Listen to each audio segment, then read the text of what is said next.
Kalau background saya sebenarnya saya lulusan bahasa Inggris mas, nggak ada background ternak, tapi nyambung kan, kita sama-sama bahasa asing ya. Kita sama-sama bahasa asing. Tapi dari kecil saya memang sudah suka ternak. Dari kecil itu kita suka ayam, terus sejak lulus kuliah itu pun kita nyari-nyari, sebenarnya kita nyari apa ya, usaha yang ada hubungannya dengan peternakan. Waktu itu saya pengen ternak, tapi kita nggak punya modal. Terus saya main-main ke tempat pembuatan pembuatan tahu. Nah, ketemu ampasnya itu potensi pakan kan.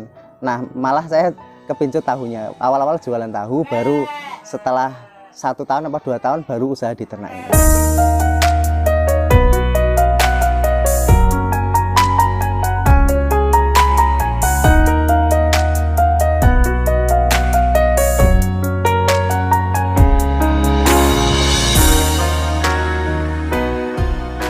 Assalamualaikum warahmatullahi wabarakatuh.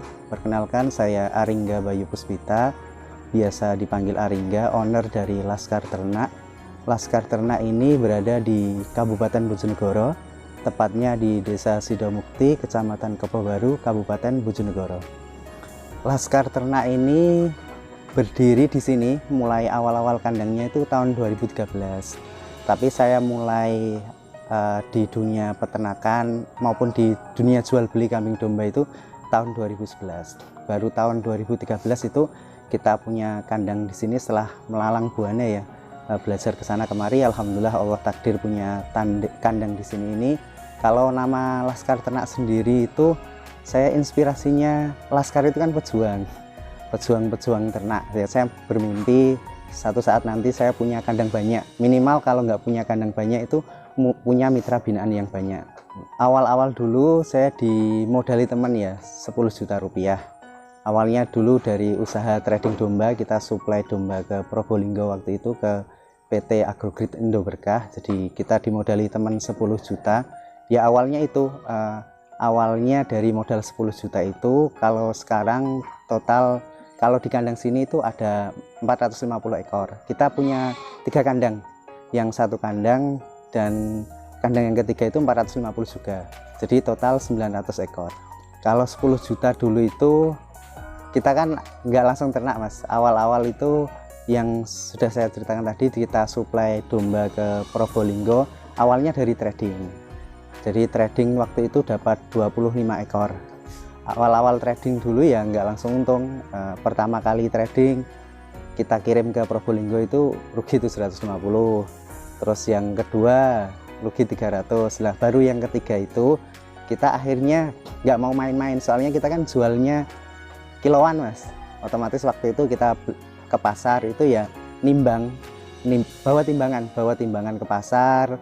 Bawa timbangan ke pasar itu kita berdiri di pojokan pasar, terus kita domba-domba yang nggak laku, karena spek domba kiloan itu domba-domba yang nggak laku ya di pasar itu. Akhirnya para bakul atau teman-teman penjual itu ya datang ke kita, terus menawarkan dombanya, terus saya langsung timbang di lokasi, timbang di pojokan pasar itu. Dan alhamdulillah sejak saat itu ya kita minim sekali kerugiannya, karena otomatis otomatis timbangan kita pas. Kalau prosesnya itu kita rentang 2011 ke 2013 ya, berarti sekitar 2 tahun. Itu ya dari perputaran modal gitu kita gulung, dan alhamdulillah di tahun ketiga itu kita mulai ada kontrak-kontrak dengan lembaga amil zakat nasional, waktu itu YDSF.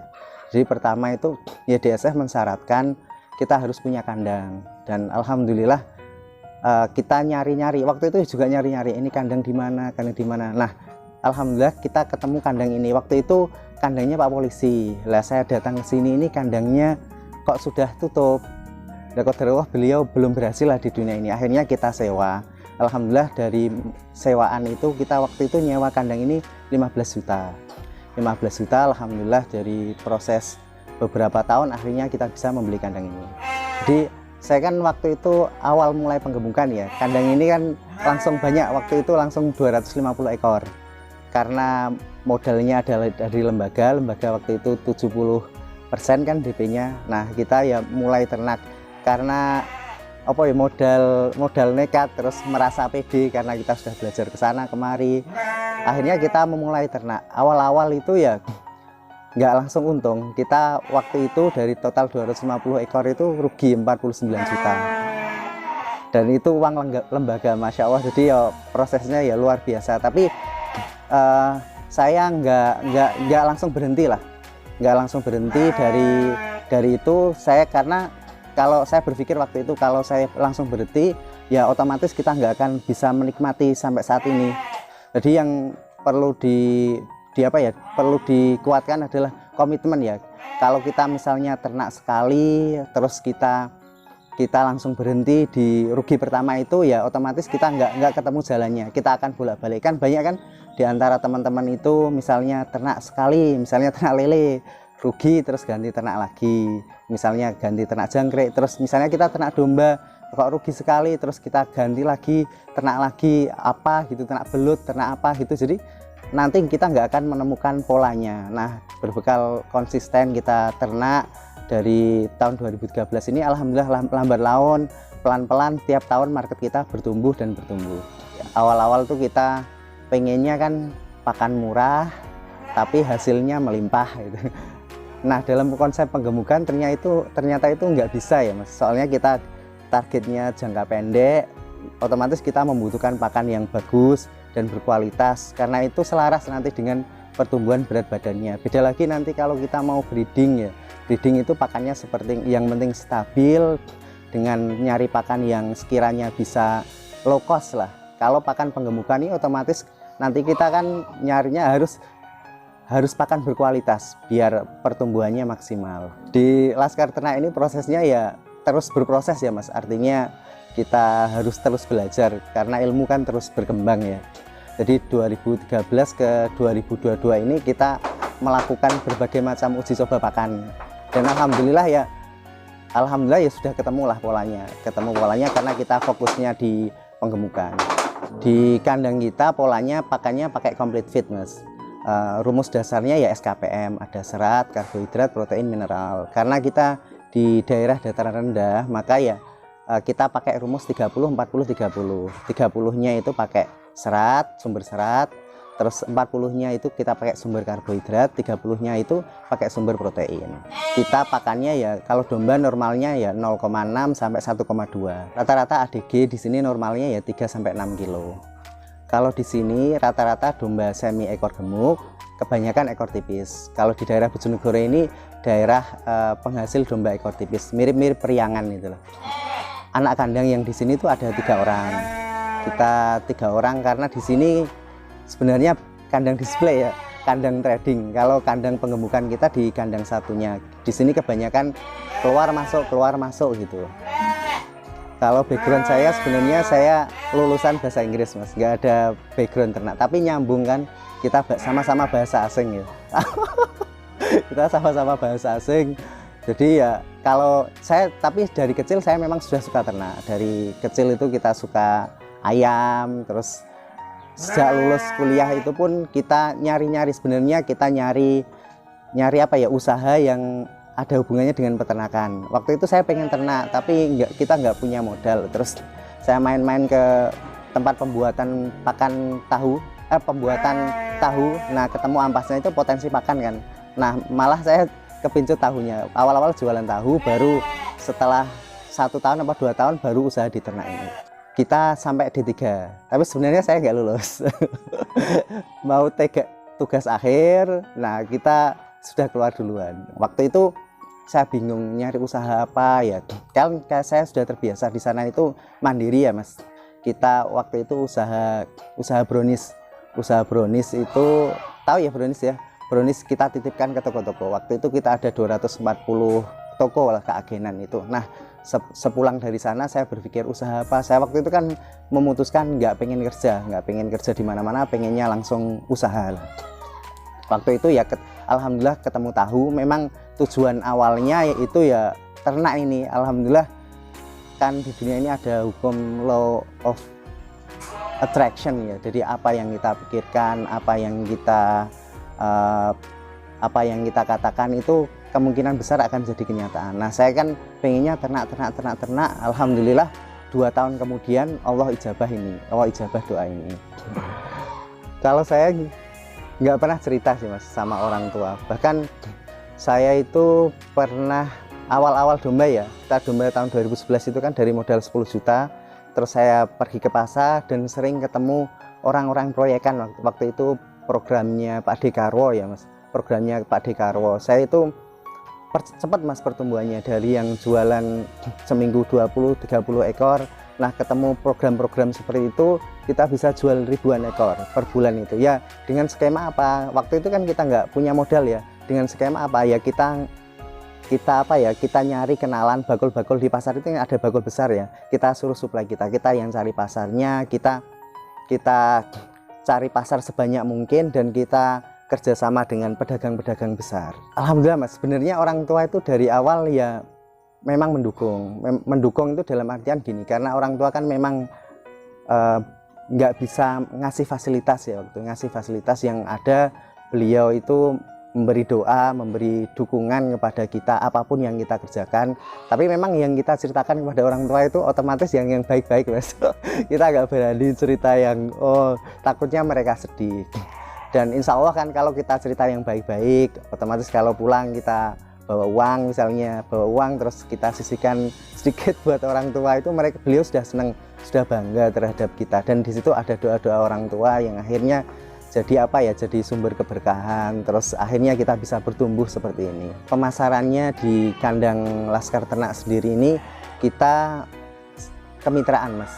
Jadi kita itu kemitraan ke peternak-peternak. Jadi dari sini itu misalnya kita keluar 400 ya bakalan. Nah nanti harapannya panennya per bulan juga dari teman-teman di kemitraan itu 400. Kebanyakan di situ. Jadi pemasarannya ke peternak kemitraan. Yang kedua, kita ada langganan akikoh. Kita ada langganan akikoh di Surabaya, ada di Jagal, dan kita sendiri juga buka akikoh. Kalau di kandang kami jualannya di sosial medianya di Laskar Ternak. Di Laskar Ternak kita juga ada YouTube-nya Laskar Ternak juga. Terus kalau yang di Asalam Akikoh, kita kan ada akikoh juga, itu lebih banyak di Instagram, di Facebook. Ada Asalam Akikoh Babat, Asalam Akikoh Bojonegoro, Asalam Akikoh Cepu, Asalam Akikoh Lamongan, Tuban, Gresik, dan Jombang. Harapan Laskar Ternak ini, saya kan cita-citanya tadi pengen buat pasukan-pasukan ternak ya. Pasukan-pasukan ternak, harapannya Laskar Ternak ini bisa bertumbuh ya, bisa bertumbuh di berbagai macam kota. Kan kita pengennya nanti juga mengembangkan akikoh di berbagai kota ya di Indonesia. Kalau bisa sebanyak-banyaknya kota, harapannya nanti Laskar Ternak itu bisa bertumbuh di berbagai macam kota. Nah kita pengennya juga nanti di kandang induk ini ada populasi kapasitas 5.000 ekor. Jadi orang tua saya dulu kan pernah daftar lurah Mas, habis semuanya. Terus ternyata beliau itu didatangi seorang tua gitu loh. Jadi orang tua itu bilang, wes gak usah sedih, saiki sekolahno anakmu sing dhuwur, insya Allah kabeh ono gantine. Nah sejak saat itu saya punya pola pikir kemandirian. Saya berpikir bahwa orang tua saya itu sudah nggak punya apa-apa ya, nggak punya apa-apa. Jadi saya harus berjuang dan berjuang. Ya, bekalnya apa? Bekalnya berupa sekolah, terus yang kedua bekalnya berupa kemandirian. Dan saya lihat juga kakak-kakak saya ketika mereka sudah lepas SMA itulah, rata-rata mereka juga jadi orang gitu. Jadi kita kan ada sekolah peternakan rakyat Mas. Nah sekolah peternakan rakyat itu kita ada berbagai macam lini usaha. Salah satunya yaitu kohenya itu Nitrohara. Jadi dari kandang-kandang kelompok, kandang-kandang teman-teman itu kita ambil, terus kita bawa ke unit pengolahan pupuk, terus kita buat pupuk organik. Yang kedua, usaha turunannya yaitu Asalam Akikoh ini, yang alhamdulillah sudah ada di beberapa kota. Terus yang ketiga ya usaha supplier kambing domba ini, yang umumnya yang fokusnya di usaha supplier kambing domba. Jadi teman-teman, ketika kita memulai usaha peternakan, pertama yakini bahwa ini bisa menjadi sumber pendapatan. Yakini, terus kemudian pelajari apa-apa yang ada di dalam dunia peternakan ini. Kita mulai dari bisnis prosesnya, terus nanti marketnya seperti apa, pelajari semuanya. Terus kita harus bertumbuh di 3 sumbu. Yang pertama, sumbu spiritual kita kita harus apa ya, kita harus yakin kepada Allah yang Maha Pemberi rezeki. Ketika teman-teman sudah memutuskan di dunia peternakan ini, maka diyakini bahwa Allah ngasih rezeki itu, dan kita tingkatkan ibadah, karena sejatinya yang ngasih rezeki, yang ngasih sumber pendapatan itu Allah. Tanpa kita mendekat kepada Allah SWT, tanpa kita mengamalkan hal-hal yang ada dalam Quran dan Sunnah, itu kita mustahil lah. Terus yang kedua, sumbu yang kedua itu meninggikan ilmu. Artinya kita harus banyak belajar kemana, ke senior. Terus ini ada YouTube Gaper ini, insya Allah banyak memberi kontribusi ya, keilmuan. Yang ketiga yaitu yang bertumbuh, yaitu amalnya. Jadi segera action, jangan hanya menunda-nunda. Dan insya Allah di dunia peternakan ini bisa kok jadi sumber pendapatan utama. Alhamdulillah, saya contohnya di sini ya, pekerjaan saya hanya ini, yaitu di dunia peternakan kambing dan domba ini. Alhamdulillah ya, kita sudah punya kendaraan, punya kandang, punya mobil, itu semuanya alhamdulillah didapatkan dari dunia peternakan kambing dan domba ini. Oke teman-teman, terima kasih banyak telah menyimak video ini, semoga ada manfaatnya, dan terima kasih juga Gaper telah datang ke kandang kami. Semoga ini jadi amal jariah ya, Mas Danang dan Gaper, untuk memberikan warisan berupa apa? Warisan berupa ilmu dan peradaban peternakan kambing dan domba. Terima kasih banyak. Saya akhiri, assalamualaikum warahmatullahi wabarakatuh.